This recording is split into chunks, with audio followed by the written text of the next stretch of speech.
বাসীর স্বাস্থ্য সুরক্ষা এবং সেবার নিমিত্তে আয়োজিত এই মানববন্ধনে উপস্থিত বিএনপির যুগ্ম আহ্বায়ক জনাব শাহেদ ভাই, প্রেস ক্লাবের সোহেল ভাই এবং অন্যান্য সাংবাদিকবৃন্দ এবং উপজেলার অন্যান্য জনসাধারণ, হাসপাতালের আমার কর্মীবৃন্দ সবাইকে উক্ত মানববন্ধনে স্বাগতম এবং ধন্যবাদ। আপনারা জানেন যে পুরো বাংলাদেশের মধ্যে আমাদের বরিশাল বিভাগের এই বরগুনা জেলার এই আমাদের পাথরঘাটা উপজেলা স্বাস্থ্য কমপ্লেক্স এবং পাথরঘাটার ডেঙ্গু পরিস্থিতি খুবই করুণ অবস্থা। এখানে আমি আজকে সকালে ৭-৮ জন ডেঙ্গু রোগীকে সেবা দিয়েছি এবং কিছু রিলিজ দিয়েছি।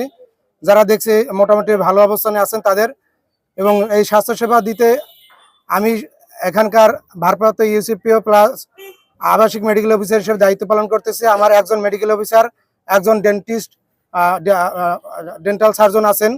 সেক্ষেত্রে এত হিউজ পেশেন্ট এবং এই করুণ অবস্থায় আমার এই সেবা দেওয়া আমার জন্য হিমশিম খাচ্ছি আমি। আর আমার প্যাথোলজিস্টও আমার একজন, উনি 3 দিন থাকেন 3 দিন থাকেন না, সেটা আমার জন্য কষ্টকর হয়ে যাচ্ছে।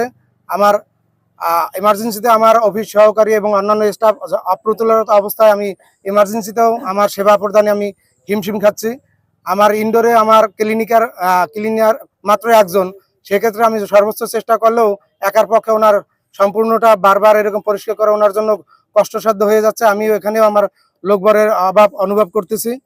সর্বোপরি আমার স্বাস্থ্যসেবা আমি চাচ্ছি, চেষ্টা করতেছি এখানে জয়েন করার পর থেকে যে আমি চেষ্টা করতেছি আপনাদের সেবার মান বাড়ানোর জন্য, কিন্তু আসলে চেষ্টা করলে সবসময় একা একা সম্ভব হয় না। এ কারণে স্থানীয় আপনাদের জনগণ, আপনাদের সহযোগিতা, আমার প্রশাসন, আমার ঊর্ধ্বতন কর্তৃপক্ষ এবং সরকারের সহযোগিতা ছাড়া এই অপ্রতুল জনসংখ্যা নিয়ে আমার কর্মী নিয়ে আমার সুন্দর স্বাস্থ্যসেবা প্রদানে আমি আসলে হিমশিম খাচ্ছি। এর জন্য আপনাদের সবার দৃষ্টি আকর্ষণ করছি, সরকারের দৃষ্টি আকর্ষণ করছি যে আমার আরও কিছু সংখ্যক অতি শীঘ্র ডাক্তার নিয়োগ এবং অন্যান্য স্টাফ নিয়োগ করার জন্য আমি আজকেও বরিশাল ডিভিশনাল ডিরেক্টর বরাবর এবং আমার সিভিল সার্জন স্যার বরাবর কতজন ডক্টর আছেন এবং আমার ডক্টরের প্রয়োজনীয়তা অভাবের জন্য আজকেও আমি কাগজ রেডি করে আমি সাইন করে দিয়েছি এবং সেটা অফিসে আমি বলেছি আমাকে স্যারদের কাছে পাঠিয়ে দিতে, যাতে অতি দ্রুত আমাদের এখানে কিছু ডক্টর এবং মেডিকেল অফিসার এবং অন্যান্য স্টাফ নিয়োগ করা হয়।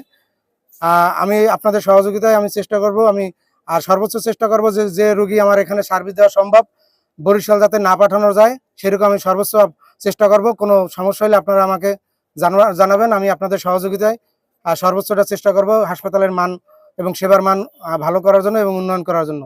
আপনাদের সবাইকে ধন্যবাদ বলে আমি আর বক্তব্য শেষ করছি। ধন্যবাদ।